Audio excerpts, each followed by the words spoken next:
কাউকে অপছন্দ করলে ঝগড়া করার দরকার নেই। এই 3টি কথা মনে রাখলে আপনি জিতে যাবেন। আপনার কি এমন কারো সাথে দেখা হয়েছে? এমন একজন মানুষ, তাকে দেখলেই মনে যেন আগুন ধরে যায়। বিরক্তি, ঘৃণা, এমনকি তখনই ঝগড়া করতে ইচ্ছে কর। আপনি কি সহ্য করার চেষ্টা করেছেন?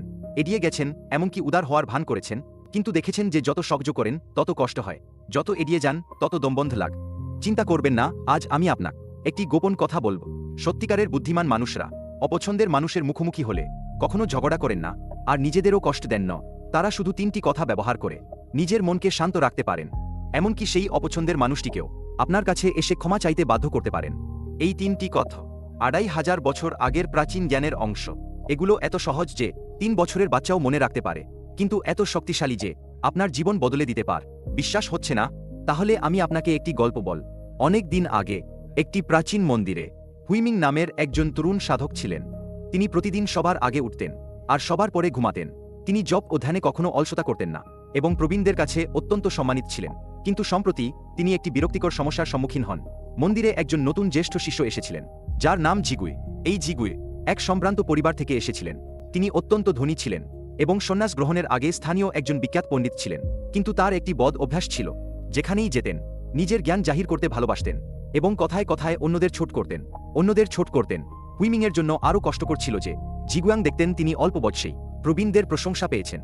ঈর্ষান্বিত হয়ে তিনি সব সময় হুইমিংয়ের বিরোধিতা করতেন। পিছনে নিন্দা করা তার জন্য সাধারণ ব্যাপার ছিল। সবার সামনে উপহাস করাও বিরল ছিলন। সবচেয়ে খারাপ ঘটনাটি ছিল জিগুয়াং সব শিষ্যদের সামন বলেন যে হুইমিং কেবল ভান করছে, এমনকি মৌলিক নিয়মকানুনও বোঝে না। হুইমিং রাগে কাঁপছিলেন, কয়েকবার তার সাথে তর্ক করতে চেয়েছিলেন, কিন্তু যখনই মনে পড়ত যে একজন সাধকের দয়ালু হওয়া উচিত, তখনই জোর করে রাগ দমন করতেন। কিন্তু যত দমন করতেন তত কষ্ট পেতেন। জিগুয়াংকে দেখলেই তার মন খুব বিরক্ত হয়ে উঠত। এমনকি বুদ্ধের নাম জপ করেও শান্তি পাচ্ছিলেন না। রাতে এপাশোপাশ করে ঘুম আসছিল না। স্বপ্নেও জিগুয়াংয়ের সাথে ঝগড়া করছিলেন। ঘুম ভাঙলে দেখলেন ঠোঁট কামড়ে ক্ষত করে ফেলেছেন। তিনি আর সহ্য করতে পারছিলেন না। দৌড়ে মন্দিরের গুরুয়ের কাছে পরামর্শ চাইতে গেলেন। গুরু সব শুনে তাড়াহুড়ো করে সান্ত্বনা দিলেন না, বরং শান্তভাবে তাকে জিজ্ঞেস করলেন, আপনার কি মনে হয় আপনাকে সত্যিই কষ্ট দিচ্ছে জিগুয়াংয়ের কথা ও কাজ, নাকি তার প্রতি আপনার মনের আসক্তি? হুইমিং চমকে উঠলেন। এটা আমার সমস্যা হলো কিভাবে? গুরু হেসে উঠলেন। উঠোনে একটি পূর্ণ গাছ দেখিয়ে বললেন, এই গাছটি দেখুন, শত শত বছর ধরে ঝড়বৃষ্টি সহ্য করেছে, তবুও কেন এটি এত সতেজ? কারণ এর শিকট গভীরে প্রথিত। ঝড়বৃষ্টি যতই তীব্র হোক না কেন, তা কেবল ক্ষণিকের। জিগুয়াংয়ের কথা ও কাজ ঝড়বৃষ্টির মতো।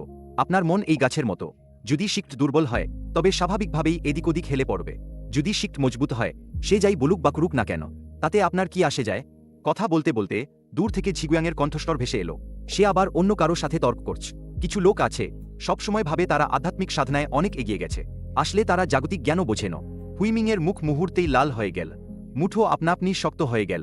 গুরু তার দিকে তাকিয়ে গুরুত্বপূর্ণভাবে বললেন, দেখো, শুধুমাত্র তার কণ্ঠস্বর শুনেই তোমার মন অস্থির হয়ে গেছে। এটা কি প্রমাণ করে? প্রমাণ করে যে তুমি এখনো খুঁজে পাওন দুঃখের আসল উৎস। দুঃখ বাইরের পরিস্থিতিতে নয়, বরং মনের ভেতর। একই কথা শুনেও অন্যরা কেন শান্ত থাকতে পারে, আর তুমি এত উত্তেজিত? হুইমিং মাথা নিচু করে বল, কারণ আমার আমির প্রতি আসক্তি আছে। ঠিক বলেছ, গুরু মাথা নাড়লেন। তুমি যে আঘাত পাও তার কারণ হলো আমি নামক এই ধারণার প্রতি বড় বেশি আসক্ত। সে যখন বলে তুমি দরিদ্র পরিবার থেকে এসেছ, তখন তোমার আত্মসম্মান আহত হয়। সে যখন বলে তোমার সাধনা যথেষ্ট নয়, তখন তোমার মনে হয় তোমাকে অন্যায়ভাবে দোষারোপ করা হচ্ছে। কিন্তু এগুলো সবই মিথ্যা বিভেদ। হুইমিং কিছুটা বুঝতে পারল, কিন্তু তার ভ্রু তখনও কুঁচকানো ছিল।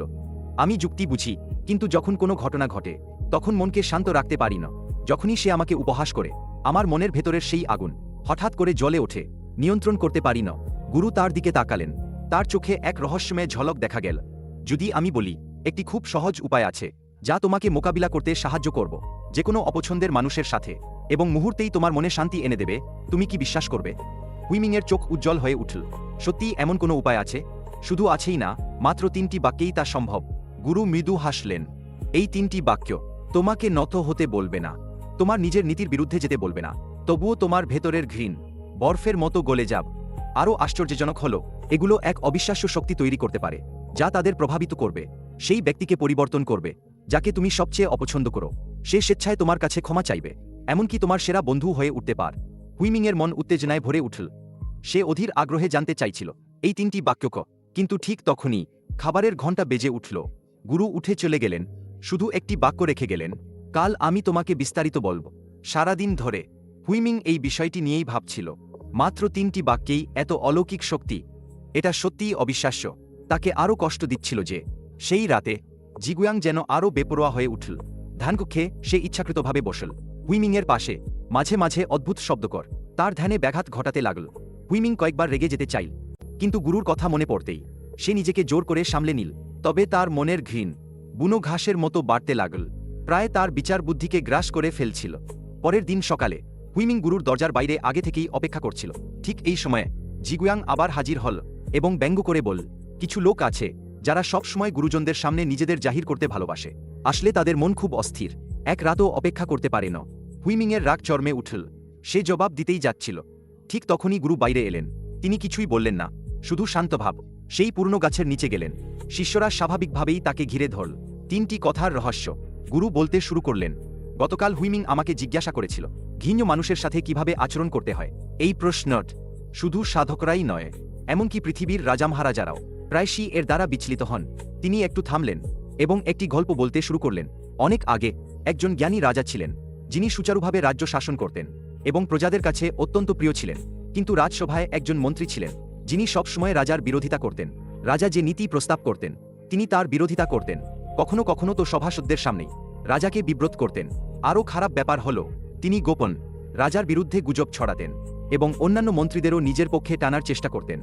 রাজা প্রথমে সহ্য করতে পারতেন, কিন্তু সময় যত গড়াতে লাগল, সেই মন্ত্রীকে দেখলেই রাজার মন অস্থির হয়ে উঠত।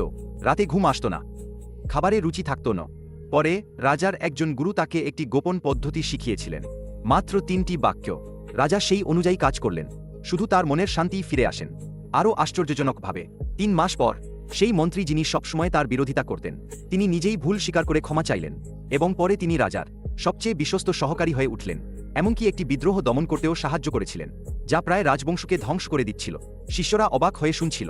মাত্র 3টি বাক্যেই আপনার ঘোর শত্রু ঘনিষ্ঠ বন্ধুতে পরিণত হতে পার।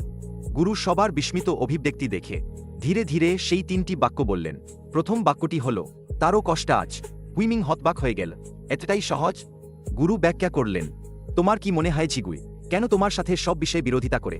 যার মন সত্যিই শান্তিতে থাকে, সে ইচ্ছাকৃতভাবে কাউকে আঘাত করে না।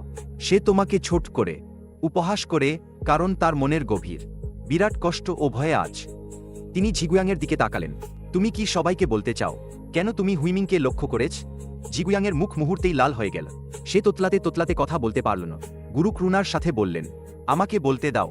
জিগুয়াং সন্ন্যাস গ্রহণের আগে, যদিও তার পরিবার ধনী ছিল এবং সে বিদ্বান ছিল, কিন্তু ঠিক এই কারণেই ছোটবেলা থেকেই তার উপর অনেক প্রত্যাশা ছিল এবং সে বিশাল চাপ সহ্য করত। সে ব্যর্থ হতে ভয় পেত, অন্যের চেয়ে খারাপ হতে ভয় পেত এবং সবচেয়ে বেশি ভয় পেত লোকে তাকে তুচ্ছ করব। সন্ন্যাস গ্রহণের পর যখন সে দেখল হুইমিংয়ের মতো দরিদ্র পরিবারের যুবক প্রাচীনদের প্রশংসা পাচ্ছে, তার ভেতরের ভয় জেগে উঠল। সে ভয় পেত যে তাকে ছাড়িয়ে যাওয়া হবে, তাই সে অন্যদের ছোট করে দেখাত, নিজের মূল্য প্রমাণ করার জন্য। জিগুয়াং এই কথা শুনে তার চোখ থেকে জল গড়িয়ে পড়ল।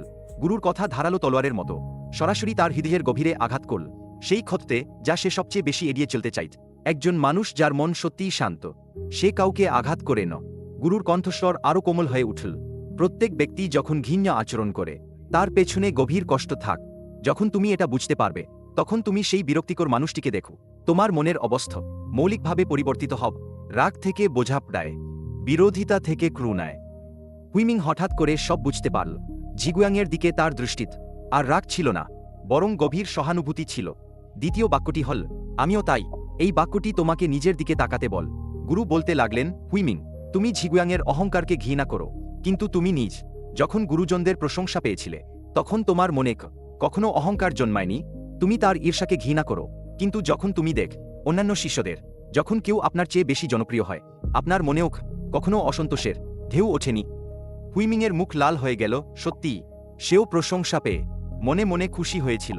হিংসার কারণেও তার মন খারাপ হয়েছিল। যখন আপনি নিজের প্রকৃতি বুঝতে পারবেন, তখন অন্যের পরিস্থিতিও বুঝতে পারবেন। গুরু বললেন, আমরা সবাই দুঃখকষ্টের সাথে লড়াই করছি।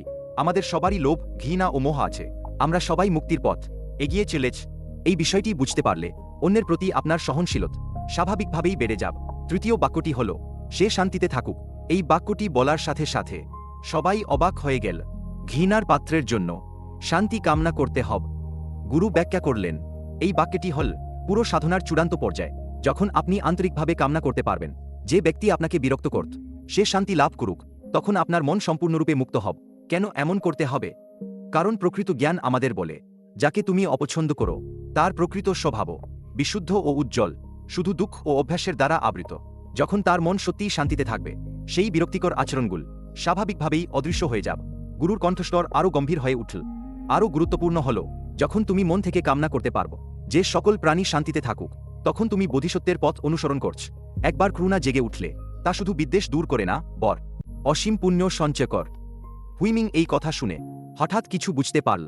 সে ঝিগুয়াংয়ের সামনে গেল, 2 হাত জোট করে বলল, ঝিগুয়াং গুরু ভাই, যদি আমি আগে কোনো ভুল করে থাকি দয়া করে আমাকে ক্ষমা করুন।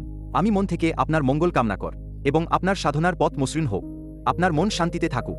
ঝিগুয়াং হুইমিংয়ের আন্তরিক চোখ দেখে আর নিজেকে ধরে রাখতে পারল না, ঝর্নার মতো অশ্রু গড়িয়ে পড়ল। সেও হাত জোট করে প্রতিনমস্কার করে বলল, হুইমিং গুরু ভাই, আমারই ভুল ছিল।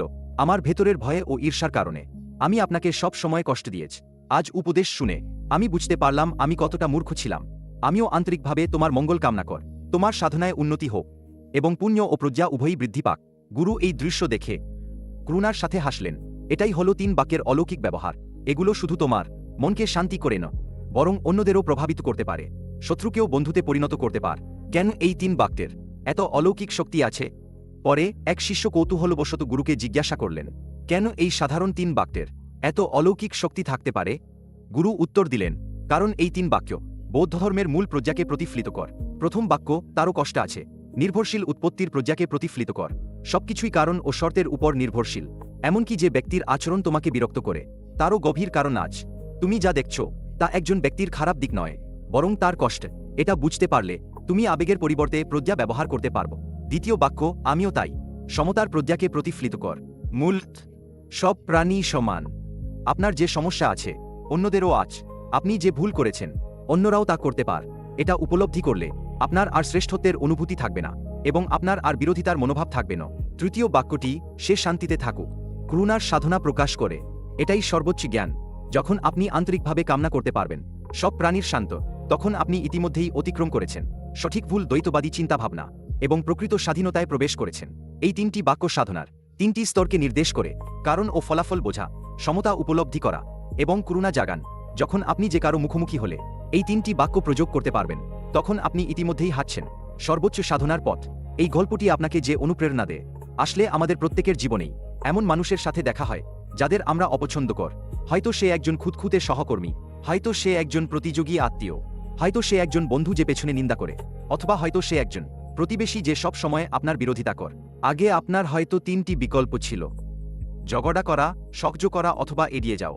ঝগড়া করলে উভয় পক্ষের ক্ষতি হয়, সহ্য করলে মনের মধ্যে কষ্ট জমে, আর এড়িয়ে যাওয়াও সম্ভব হয় না। কিন্তু এখন আপনার কাছে চতুর্থ একটি বিকল্প আছে। এই 3টি বাক্য ব্যবহার কর, আপনার মনকে পরিবর্তন করুন।